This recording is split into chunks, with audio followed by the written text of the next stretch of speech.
So hi everybody, welcome to today's NBS webinar, NBS Chorus and Model Integration. The webinar today is going to last 40 to 45 minutes. All attendees' microphones are muted, but we'd love lots of feedback, lots of questions using the question box functionality. And we always look at all of the questions and answer those at the end of the webinar. So please, as the webinar progresses, drop comments in there. So today, myself, Stephen Hamil, Innovation Director at NBS, so chairing the session. And I'm really pleased to be joined by Robert Marr, Technical Associate at Michael Laird Architects, and also Scott Dickson, Architectural Technologist at Michael Laird Architects. Today's webinars, in particular, the customer story is going to be based around Chorus integrating with Revit, but just right from the start, just to say that all the features we see today are available in our other sort of partners platforms as well.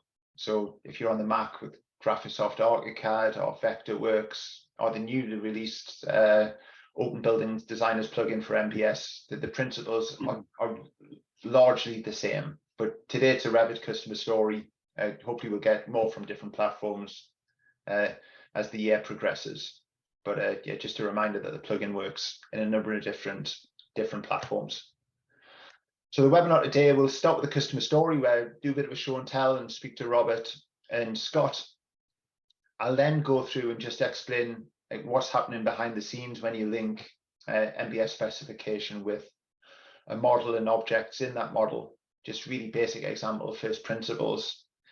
And then we'll finish off, so please stay until the end. We'll talk about some new features that have either just been released or are sort of coming soon.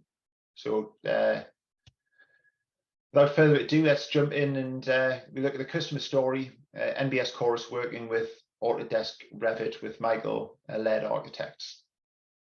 So hi Robert, great to have you with us today. Can we start just by saying a few words about yourself and also the practice Michael Laird Architects? Yeah. Thanks, Stephen. I'm Robert Marr, Technical Associate with Michael Laird Architects. We're a practice primarily based in Scotland. We have offices in Edinburgh, Glasgow, and Manchester. We have about 80 staff.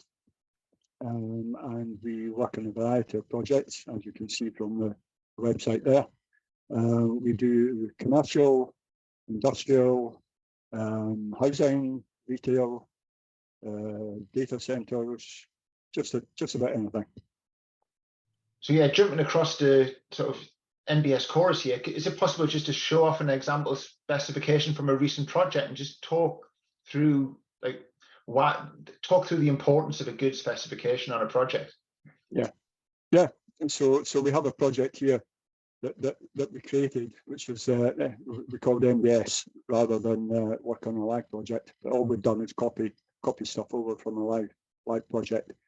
So if we click on the external cladding here, and you can see here that we have a range of cladding options in here, a couple of louvers, door hardware, door set systems, a couple of metal profile sheet systems, and a composite panel system.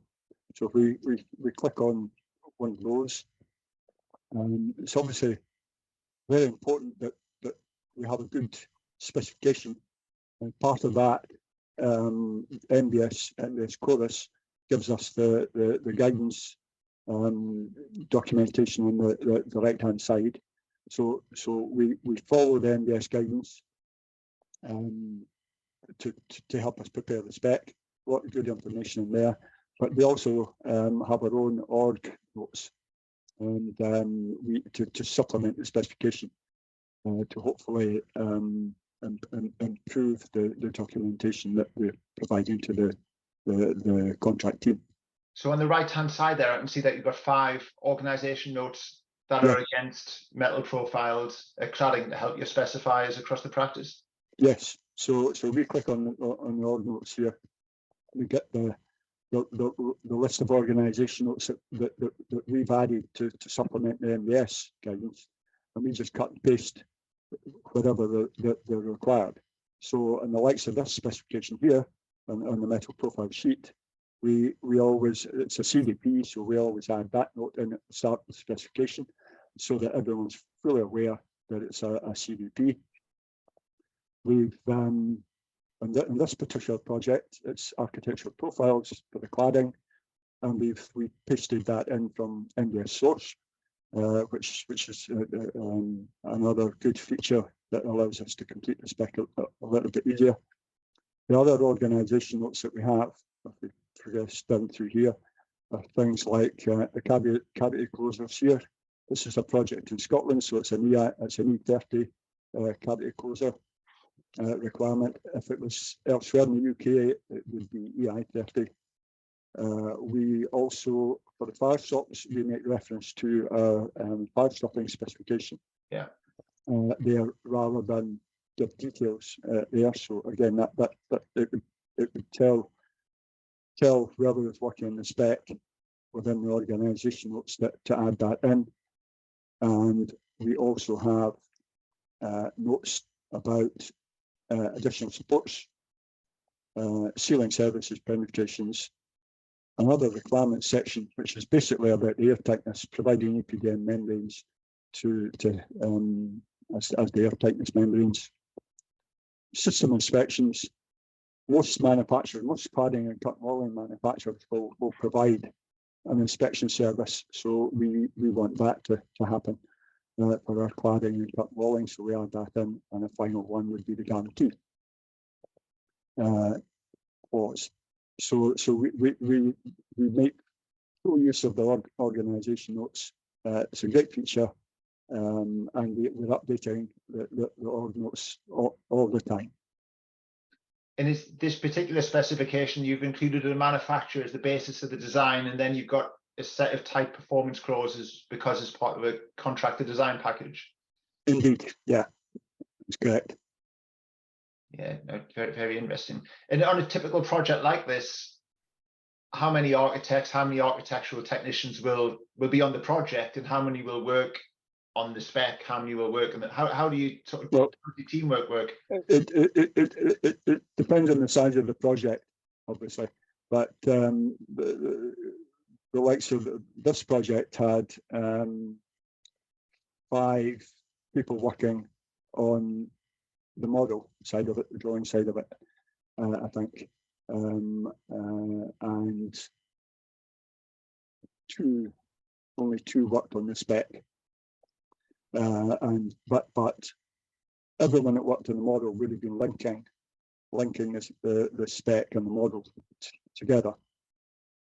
Yeah, so I guess across that team, 2 of the architects have the role of sort of spec writer, and through the permissions model, they're the guys that are writing the spec, and then the wider team have the sort of designer role where they're working in Revit. Yes, that's right. Yeah, and understood. And just a little bit, do you use the prefix and the suffix when you're sort of differentiating between different types? Like you've got a number of different door types or what have you? We do. If I go back into the main spec here, flexible partitions. So see in here where we have the partition type. So there'll be a key on the drawing that makes reference to the types P1, P2, and so on. And we use the suffix to allow us to correspond with the drawing. Nice. So when you see the, I guess we'll see when we speak to Scott, when we see the floor plans or what have you in that being generated from the model, each individual system type will have the suffix against it. Yeah, there'll be a key. There's a key in the drawing that links to this. So if I go to can you see that drawing there? Yeah. So there's the types P1, P2, and so on along here. So the suffix and the spec links to that. And when you how do you sort of research what manufacturers are on the market, and how do you get the sort of products added into the specification? Yeah, well, on partitions, we always use British Gypsum. Unfortunately, they don't subscribe to NBS Source. So we for partitions, as I say, it's British Gypsum. But for other products, we would use the NBS Source to search for the products.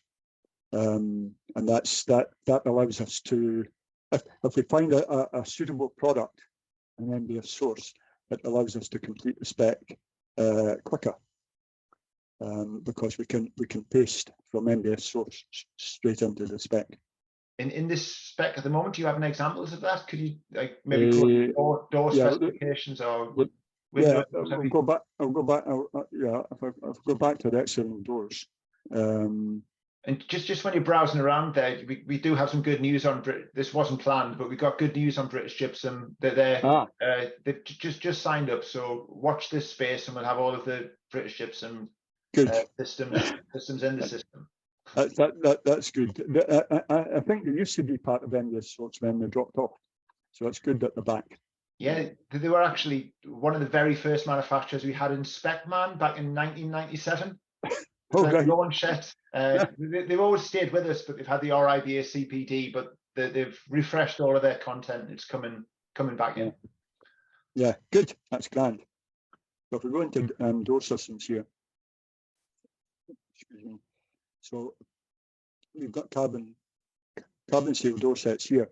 The manufacturer, the client wants to use a particular manufacturer here, so and they went in source. So we've added in ASSL here. But if I go back here and sorry, I'll just add in another door set. And we'll save that. So we have the option in the manufacturer to search using source. There's a list of manufacturers that will come up here. So the manufacturers will appear in here, or listed there, or they're in under the products clause here. And if we decide that, to pick one, we can. If we want one, we can click on it here, and it will populate the spec for us. Alternatively, if we go to NBS Source, right? So using NBS Source, if we were going to search for, I think the one I looked at, Euro doors. Euro. Oh, what it called? Eurobond doors. So do you quite often have both Chorus and Source open as two tabs in the web browser, Robert? Yeah. If I'm likely to be looking for a product, I'll have both tabs open. Of Chorus and Source. So if we look at the products from Eurodoors, just put an external door, click on that. And if we check it out, we decide that's the thing we want, we can add to the spec. It's already copied it, and it's asking us to open Chorus, but I already have Chorus open. We'll just go back to the tab, click on the manufacturer, line, Control V, and it'll ask me if I want to add it in. Do it populates the spec. Well, populates part of it, and then we just need to decide, what product reference we want, and then continue to populate the spec. Now, and obviously the information provided by the manufacturer, so we need to check it carefully just to make sure we're happy with the information that's there. And do you sometimes cross-reference against third-party certifications like BBAs or CATOX and things? Yeah. Yes. Yeah. We tend to ask for BBA certification or UCAS accredited testing. Yeah, well, one thing we've pushed on a little bit is trying to get as many EPD certificates, you know, the environmental credentials on carbon and things as well. So we're hearing that's more and more important to architects. Indeed, yeah, we need to progress that. Yeah. Okay, well, thank you for your time today, Robert. I'm going to jump across now and speak to Scott, who's going to show how the Chorus specification links with the Revit model. But thank you very much. Thank you. Thanks. So, hi Scott, we just heard from Robert there in terms of how the Michael Laird Architects develop specifications, the importance of specifications. But yeah, it'd be great if you could maybe just talk a bit about the technology you use as a practice. What's your technology stack? Hi Stephen. Yeah, so basically most of our projects go through Revit. That's like our base program that we use for all our projects. But then for the specifications, we tend to use NBS Chorus. And then for visualizations, we use stuff like both Enscape, Lumion, and Unreal Engine. Nice. And then just for a bit of the, you know, like dealing with the information within Revit, we use a bit of Dynamo as well. And that just helps us populate like the parameters that we need, you know, for stuff like BIM level 2 projects and that, you know, when you need to fill in certain parameters. Yeah. And is the model that you've got on the screen here connected to spec? Is it possible to show a little bit of how you Yes, of course. Platforms? This is actually connected to the spec that Robert was showing earlier. So it's a current live project, but we've taken it off and just made a copy of it for this webinar. And if I just select 2 seconds, so it's just the NBS project. But if I go into external cladding and doors, when I select this wall, you should see it just automatically pulls up what the specification is. Now this is a compound wall, so it's made up of different things, but it all comes under the one project. So if I just select that, it just jumps right into the specification that Robert wrote. And that for the architectural technologist in the project, that just makes things a whole lot easier, because we used to just have everything in like a paper document, and having to go through that to find all your spec refs and stuff just used to take so much time, when now I can just, for instance, these louver screens, if I just select that, it just instantly comes up with all the information about the louver screen. So as an architectural technologist, I love that. And how much of the information do you link? Do you do like the system families? Do you do materials, the component objects? So we mainly do it from the system family as our main one, but then we go to the project code as well. So for instance, if I select this door, it'll show the door set system, but then within here I'll have the project code, and if I select this, it should show the system, but if I select the cladding, might have to edit that. It was meant to jump to the product code, but it didn't do it there. But what we tend to make sure is linked is the system, like the SS code, you know. But then if it is something a bit further, I don't think I've got any products on this project just now, but we would like the product code into that point, you know. But we don't really do it down to materials. Don't usually like the materials back to Chorus. And then is it possible, could you open one of those objects properties up and show like which NBS parameters sort of get dropped into the object? Yeah, of course. So if I just select this louver screen, for instance, you'll see it opens it there. But then if I jump into edit type when I'm on the louver screen, the main parameters that it brings in is the ones under general. So it'll bring in the Uniclass 2015 code and the Uniclass 2015 title, which mainly that's what we're looking for, because that's what's required for us to fill out through our like COBie data requirements for BIM level 2 projects. So that is really the information that we're looking for. And then, as you said with Robert earlier, if something like if we've got a partition and it's got a suffix, then the type A will usually be in after that in the NBS Chorus prefix. But I've not got one of them in the project just now. And do you use this information in like for annotations and for scheduling and things as well? Yes, let me just open a detail sheet. So in our detail, we tend to show the chorus title and the reference. So there is some points that are just notes, but when you see we've got something that's linked to chorus, it'll come in the exact same as it's found in the chorus specification. We just found it's a lot easier that way, because when you're looking through the specification, it matches exactly what you're seeing.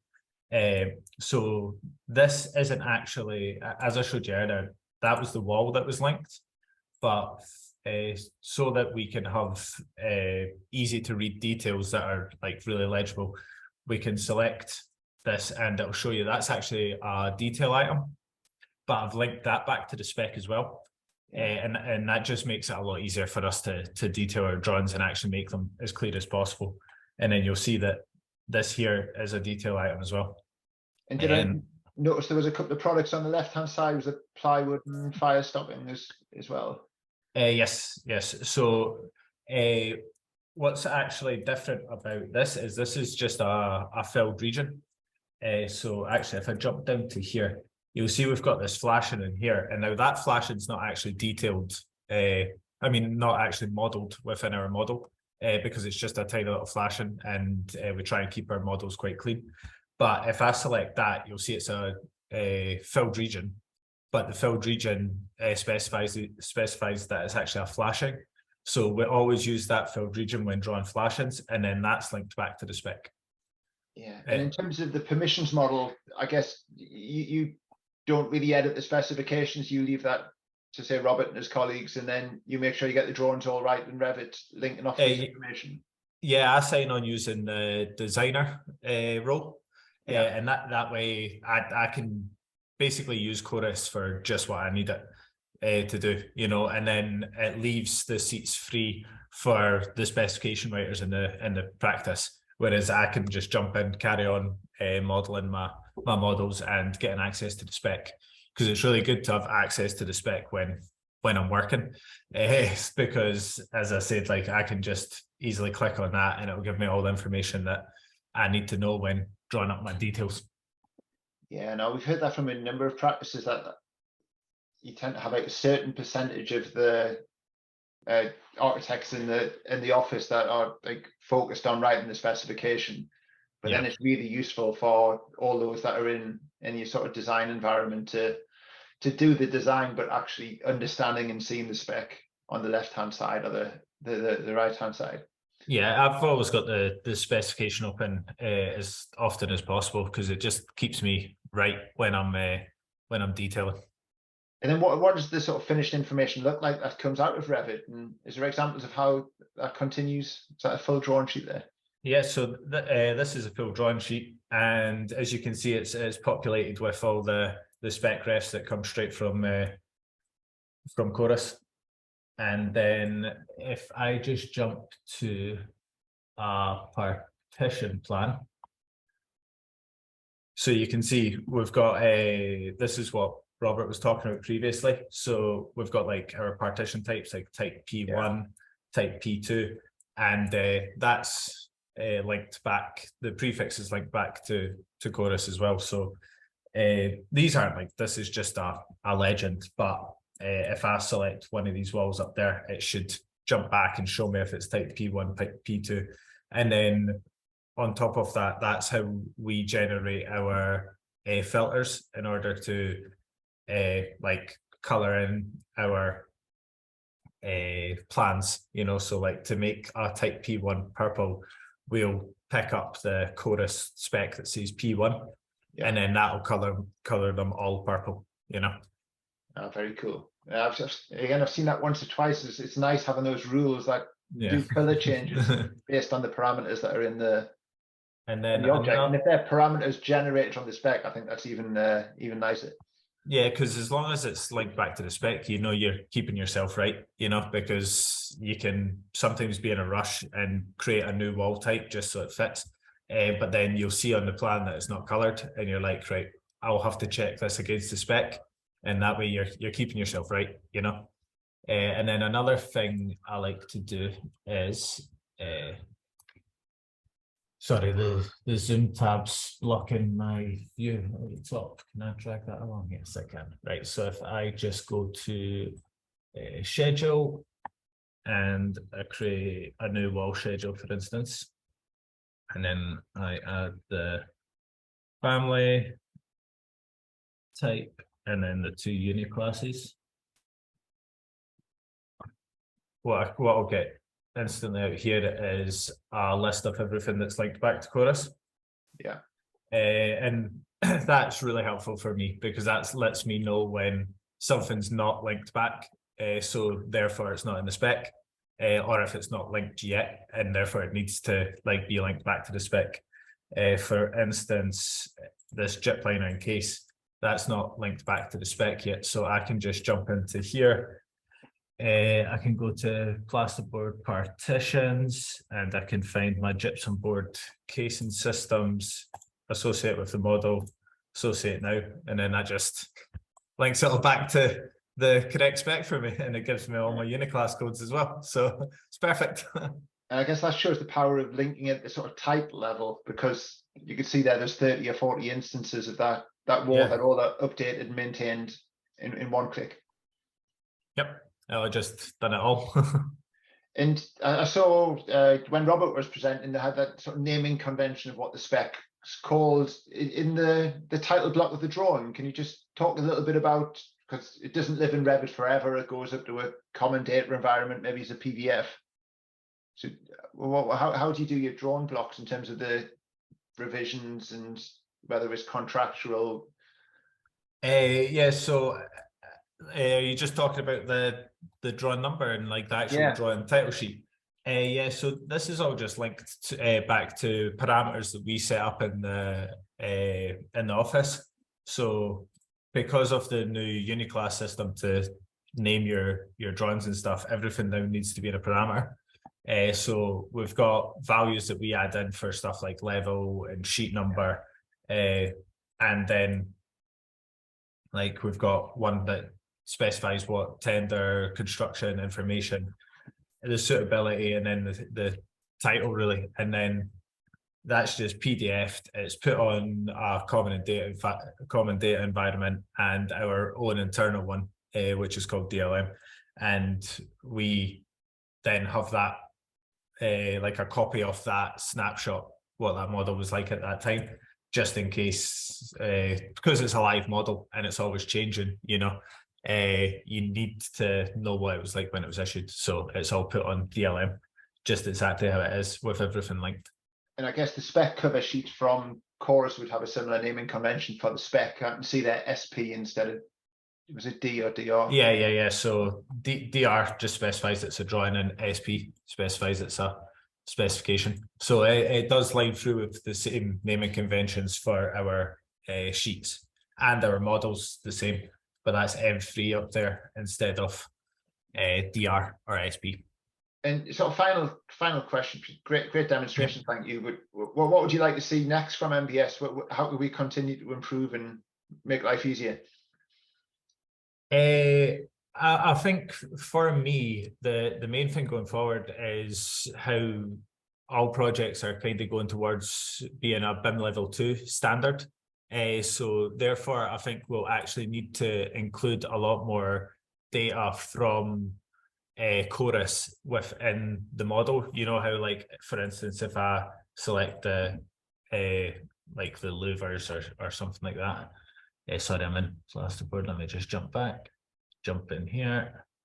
If I select that, where was the louvers? We'll probably need a lot more of this information to actually be within the model, and we need to be able to basically choose what parameters are getting filled out, so that when we're going for BIM level 2, we're achieving the right Kobe data within the right parameters. So what I mean by that is, if I select this louver blade, for instance, and go down here, it fills out the Uniclass 2015 code and the Uniclass 2015 title, and that's just automatic, and that works fine. But it would be good if there was like an option to be able to fill that into a different parameter as well, you know, because a couple of our projects that are BIM level 2, they've basically got their own parameters that they want filled out with this Uniclass 2015 code and Uniclass 2015 title, but they want it under, you know, like a different named parameter. So it would be good to just be able to do that. Just now we just use Dynamo, and Dynamo picks up these two parameters and copies it into another one. But it'd just be good to not have to do that, because again, once you're putting it through Dynamo, you're using a bit of like, you've got to manage that. Yeah. Whereas Chorus does all the management for you, and that just makes it a whole lot easier. So if there was an option of basically being able to copy other parameters rather than just those two things into the model, that would be great. We could do some sort of mapping interface that you could set up, and you could say, look, these following 20 parameters in Chorus should map to the following 20 parameters in the model, and then each individual practice with slightly different needs on different projects could maybe map different properties. But because it's often during a BIM level 2 project, it's specified by like the employer's information requirements, you know, rather than our BIM execution plan. So they can specify different parameters and stuff that aren't always what we have in every single model. So it would just be good to be able to change that, and even fill in extra things, because the way this is going with the whole advancement of BIM, I just see us needing more information from Chorus to be living in the model and not just in the specification, you know? Yes, I was thinking like the client, the employer might say, I want recycled content against every product. At the end of the job, you click a button and it pushes it all from Chorus into the data model. Yeah. And then ultimately they get an Excel spreadsheet with all of the because Chorus is amazing because it has all that information, but it's just getting to the point where we're actually issuing our model instead of along with our drawings, and the information needs to be in the model. So it would just be good to be able to get that, like all that great information out of Chorus and into the model somehow. Yeah. Oh, well, I think lots of exciting opportunities ahead. Thanks for the session there, Scott, and thanks for the feedback. No problem. Thank you very much. So hi there. Thanks very much to Michael Laird Architects there. I'm just going to go back to absolute first principles now and just show how that actually works sort of technically. So just open up Autodesk Revit here, and what I'm doing is jumping across to NBS Chorus, which is the plugin inside of Revit. And I've got a very simple model here with a number of different door types, 5 instances, 4 types. And I'm going to link this model with the equivalent specification.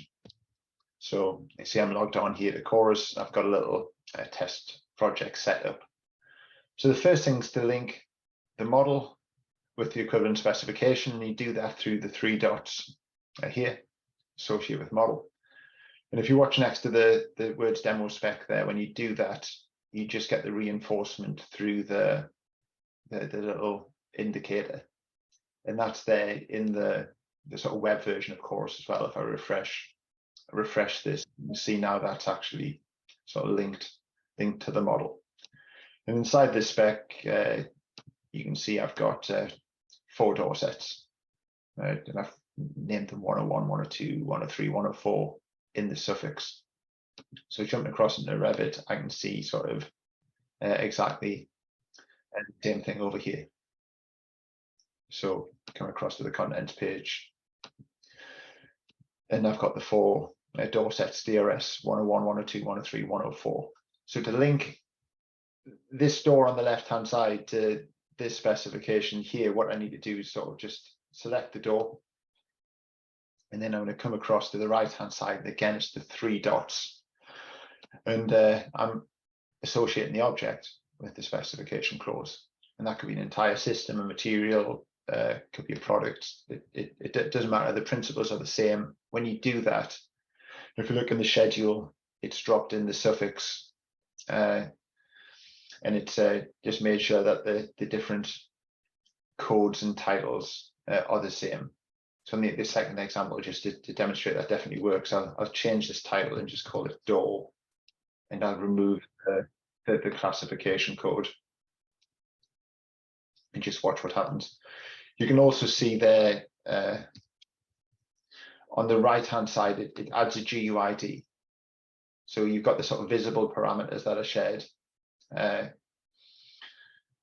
if I drop this one in, so door 102, I'm going to link it here with this one. As I make that association, you'll see that the parameters all align. So the right classification code, the right title, it's DRS 102, and there's the GUID as well. And that's dropped into the little annotation family here as well. So there's the 4 parameters. You'll notice prefixes there as well. Like for this door here, 103, let's just open it. And what I'll do is give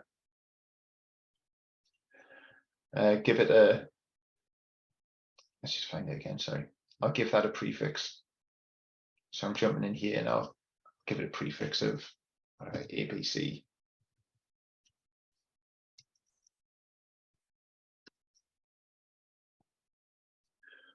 So what you'll see when I link door set 3 now, so this one here, so jump across content, door set 3, the prefix will come in as well. And we sometimes see either design responsibilities or package codes, type references, it's there to use so as you see fit. But I'm going through here just linking all of the different types of door sets to the different types of objects. And there's the final one. And you've got a fully annotated set of drawings now and the right items in the schedules. And when you click on these, either in the schedule or in the object, it jumps to the right, the right item in the spec. So just helping you link those 2 silos of information together. Things can go wrong. So if I come in to door set 103 here and to change this prefix to XYZ, and I've changed it to 2B in terms of the suffix, what do you see if you come to this little model report? It'll report on all of the issues in the model. So it tells you what you haven't associated yet. So I haven't associated the wall. It tells you what you have associated. You've associated all the 4 doors. GUIDs all line up, but there is an issue. And the issue is that the parameters on door set 102, which is actually door set 103 over here, don't match. And you click the fix all, watch the schedule here, you click fix all, and it just aligns all of the properties and tells you you don't have any issues there. In addition to the chorus panel, you get the source panel here as well. And if I jump across to the source panel, you can search for sort of any of the manufacturer objects and generic objects we have over an NBS source. So the new home for National BIM Library. So I can search if I want to maybe put a cubicle against this wall. You can browse the manufacturer content, read the certification, make sure that the manufacturer sort of verified that information recently. And if it's got a BIM object, you can grab a hold of that and drag it just sort of straight in the model. And then you can sort of drop sort of set of cubicles there from the particular manufacturer concept cubicle system straight into that 3D model. It retains the GUIDs to NBS source in this situation. So if I click on like that particular door, that's generic internal door from NBS. Click on the cubicle there. That's the Olympus fully framed cubicle from concept cubicle systems. So they're the sort of basic principles there. If you need any support on any of this, then inside of Chorus, we have the help link at the top right. and there's sort of pages and pages of sort of technical articles and videos on all the different aspects of Chorus, in particular model integration. So model integration, Revit, Graphisoft, Vectorworks, etc. So there's 15 articles there, all covering how to get the best out of the model integration.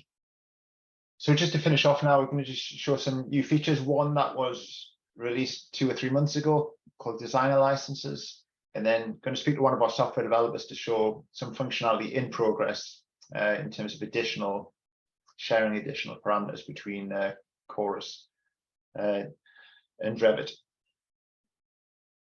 So in terms of licensing now, it's now possible, so in this organization that I've got set up here, to have writer licenses, which is your full license of NBS Chorus, but also more cost-effective bundles of licenses, what we call designer licenses, where you can't actually change the specification, but you can work in that design environment. And that's what we've just seen in the presentation. So I'm currently logged in this version of Chorus is writer license on this particular project. In terms of the team members, you've got Stephen Hamil, administrator, and my colleague Kate Brown is a designer. So if I come in here now, I've got that sort of full permissions. Just have a look at all the clauses. So I can come into this panel cubicle system and make editing decisions. But my colleague Kate, who's logged into Revit, is a designer. So just opening up Revit here now. So just open up that panel here. You see Kate Brown is logged in as a designer. So what that means is when Kate comes in, she can see the spec for the panel cubicle systems, but she hasn't got the permissions to actually write the spec.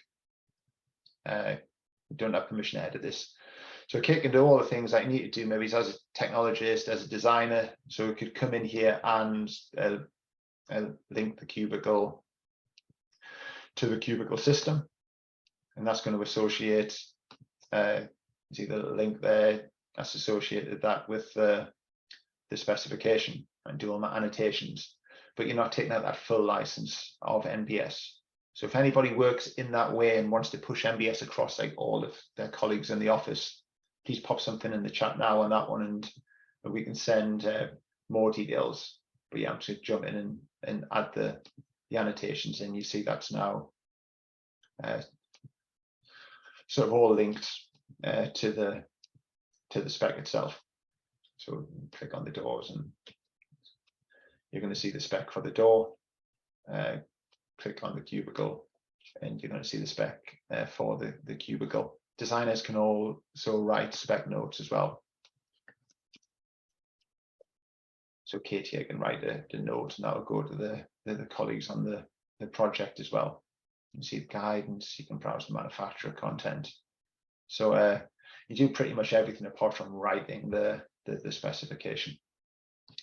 And the second thing we want to talk about is some developments in progress. And for that, we're just going to play out a sort of pre-record with myself speaking to one of our developers, Alan Smith, so senior developer from our R&D team.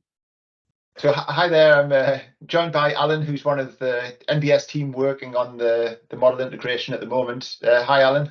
Hi, everyone. And what we're going to do, tell me about the test specification you've got open, Alan. Yeah, so we've got a really simple specification just for this demonstration. Go into it, we've got sort of 4 wood door set systems. If I jump across to the summary schedule, you can see we've got suffixes, descriptions, and some of them have been linked up to manufacturer objects in the National BIM Library. No, sourced, NBS sourced. Yeah, true. All the National BIM Library content now in NBS source. And if you jump across to Revit, can you show the new way that we're syncing more parameters, or in development anyway? Yeah, so if I jump across to Revit, we've got, again, a very simple model to match the specification. We've got a handful of door sets. I've got a schedule that shows the door set systems. And what I'm planning to do is associate some of the objects from the specification with the model. And if you watch the schedule, you'll see these new parameters that we've placed in will start to sync. So we've got chorus description, so it'll bring the description through from the clause. We'll bring through manufacturer names and product references to the products in NBS source. I'll just start with this door, and I'll link that up to door 1. Hit associate now.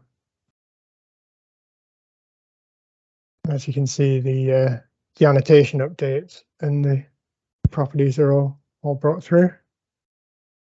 If I just work down the list and associate the rest of them, door 2, and door 3,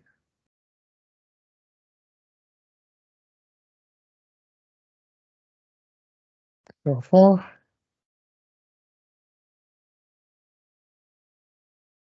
Yeah, very nice. and then if I click into one of these clauses, it'll sync in the chorus panel, and you can see the description reflected in the door schedule. Yeah, very nice. I know this is a feature that's been asked for by a number of our customers that are really using the plugins on every project. And the URL that's dropped into column F there, that's recognized as a proper URL. Yeah, that's right. That's right. So that the URL is read from the chip or the link in the specification. But if we click the 3 dots, it will open that permanent link through to source in a web browser. So if that was like say exported to an IFC file or uploaded to a sort of model viewer, you'd be able to click on that URL and drop straight through and see the product and source. Yeah, that's right. The links that we're stamping in are sort of permanent links to the source pages. And can you pop the schedule just up one more time? Yeah. Just to recap what. So we've always had title, code, suffix, and prefix. That's what we've seen so far in the webinar. But we're getting the description, the manufacturer name, the model reference, if relevant, a manufacturer URL. And of course, the manufacturer name is if relevant. You've got submit proposals, contractor's choice, and I think there's one more column is one more parameter. All right. Yeah. What we're doing there, if I remember correctly, is we've got that in the format that if it gets exported to IFC, then you've got a proper classification tree in tools like Celebri. So the key information from the specification can be dropped into the model, not just for the use of the designer, but downstream when this model's received. Yeah. Yeah, it looks fantastic, Alan. Thanks for your time this morning. Bye-bye. No worries. Thank you. So that's all for today. If you want to know any more information, it's all on our website. Drop us emails, but you come to our website, go to platform and jump across. You've got a dedicated area for all the plugins on the right-hand side. You want to know more about expanding your NBS licenses so all the designers you practice can use it at the same time. There's a little hyperlink here which takes you to tell you all you need to know about the NBS Chorus Designer licenses as well. So thank you very much. Please give us feedback on the presentation. Some questions will pop up on the screen. Any questions, ask them as well. I love looking back through all the feedback afterwards. Visit the NBS.com, find out about the plugins, Chorus Designer license, and yeah, just stay in touch. Thank you very much. Bye-bye.